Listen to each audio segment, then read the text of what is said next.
Boss जी आज finally आपने मुहूर्त वाला नामांकन भरा है, क्या कहेंगे?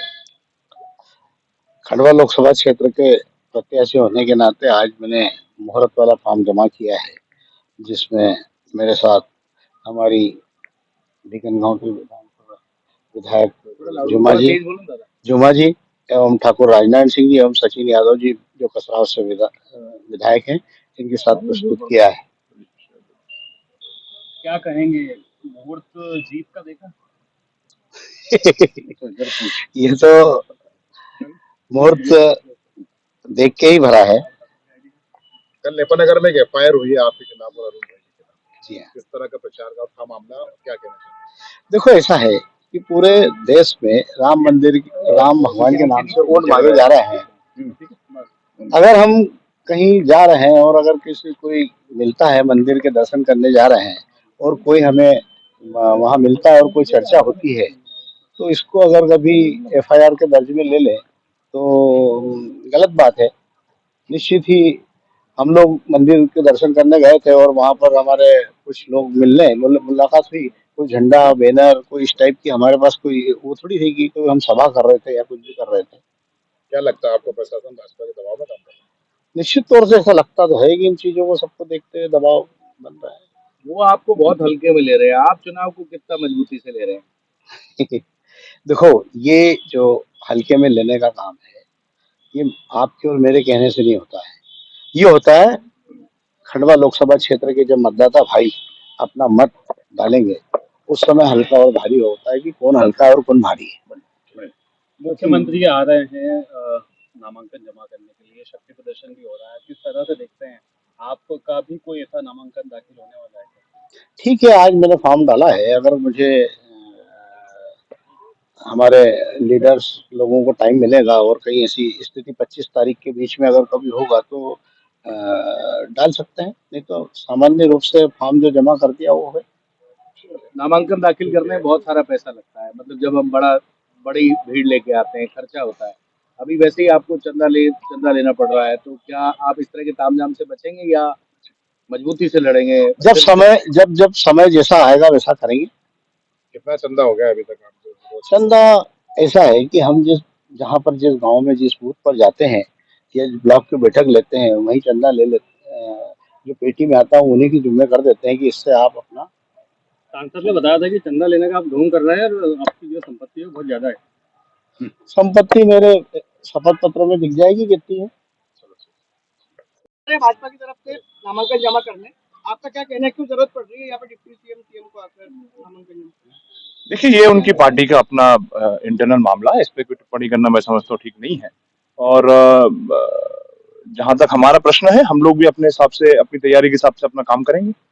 पहले चरण का मतदान हो चुका है, वोटिंग परसेंटेज डाउन जा रहा है, इसको कैसा देखते हैं? देखिए, निश्चित रूप से एक स्वस्थ लोकतंत्र के निश्चित रूप से हम सभी के लिए ये चिंता का विषय है। मैं आप सभी साथियों के टीवी चैनलों के माध्यम से पूरे मध्य प्रदेश की जनता से, पूरे देश की जनता से आह्वान करना चाहूंगा कि आप आए, अपने मत का अधिकार का इस्तेमाल करें और एक ऐसी परंपरा स्थापित करें जहां पर प्रति व्यक्ति अपनी मतदान को अपना कर्तव्य, अपनी जिम्मेदारी समझ करके देश हित में आकर के मतदान भाजपा के 400 पार के नारे किस तरह से देखते हैं?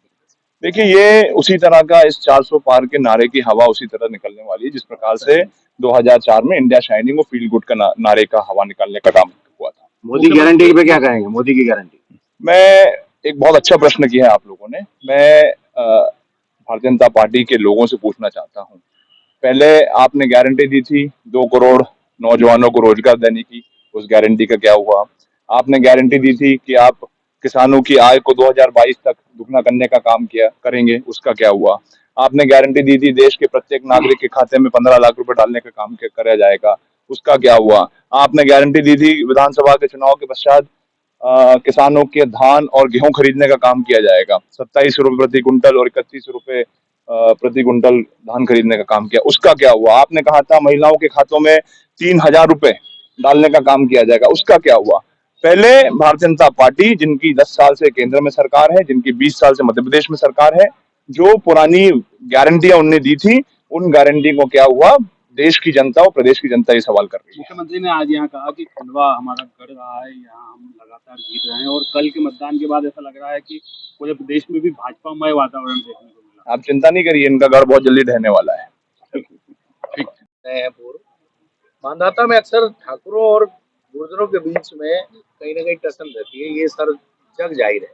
अब नरेंद्र पटेल जो है वो गुर्जर हैं और आप उनको सपोर्ट कर रहे हैं, तो क्या जमीनी स्तर पर ये सपोर्ट ठाकुरों को मिलेगा? एक क्वेश्चन। दूसरा, एक गुजरात के केंद्रीय मंत्री लेवल के आदमी ने राजपूतों को लेकर टिप्पणी की है, तो उसको लेकर राजपूत समाज कितना नाराज है? नरेंद्र पटेल को अभी विधानसभा में पूरे राजपूतों को वोट दिलाए।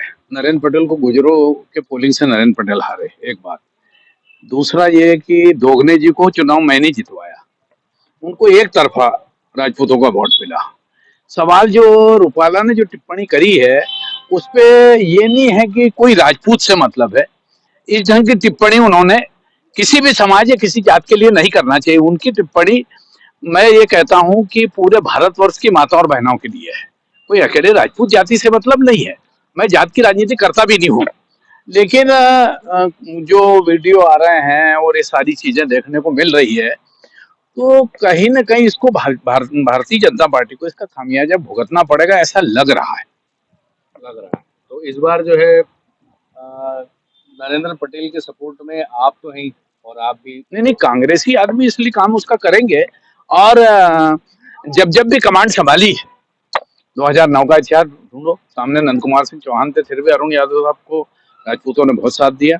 और आज भी खंडवा लोकसभा में राजपूत वोट बड़ा निर्णायक है और राजपूत वोट नरेंद्र पटेल को 80 से 85% मिलेगा। तो आप क्यों नहीं लड़े फिर चुनाव? या आपका टिकट कट गया या आपने मना? नहीं, मैंने तो शुरू में 6 महीने पहले ही कह दिया था कि मैं चुनाव नहीं लड़ना चाहता। मेरी बात सुनो, मेरी कुछ मजबूरियां थी, और नहीं तो मेरे को सबसे पहले ही पूछा था। मतलब क्या बुरहानपुर से शेरा भैया का साथ मिलेगा कांग्रेस को? जी, बुरहानपुर विधानसभा तो कांग्रेस जीतेगी 100%। बुरहानपुर जीतेगी, भीकनगांव जीतेगी, खंडवा जीतेगी, पंधाना जीतेगी, मानधाता जीतेगी, बढ़वा जीतेगी, बागली बराबर होगी। मानधाता भी 5-7-10 हजार वोट की लीड देगी। ये जो चुनाव है, ये नेताओं के हाथ में चुनाव नहीं है, ये मतदाता के हाथ में चुनाव है। ये बहुत बरसों बाद इस ढंग का चुनाव दूर से देखने को मिल रहा है। यानी इसमें बहुत सारी चीजें हैं। इलेक्ट्रॉनिक बॉन्ड में भी लोगों में बहुत जागृति आ गई है, गारंटी शब्द में भी बहुत सारी जागृति आ गई है। तो ये बहुत, जैसे 400 पार का नारा, ये संविधान संशोधन, इसमें भी बहुत सारा इसका आदिवासियों में असर जा रहा है। आदिवासी इसको अपने तरीके से देख रहे हैं। ये सब चीज 4 तारीख को सब सारी चीज सामने आ जाएगी। मोदी जी ने टास्क फोर्स बनाने की बात कही थी काले धन को लेकर के। देखो, बहुत बड़े नेता है, मैं उनके मामले में कोई टिप्पणी नहीं करना चाहता। ठीक।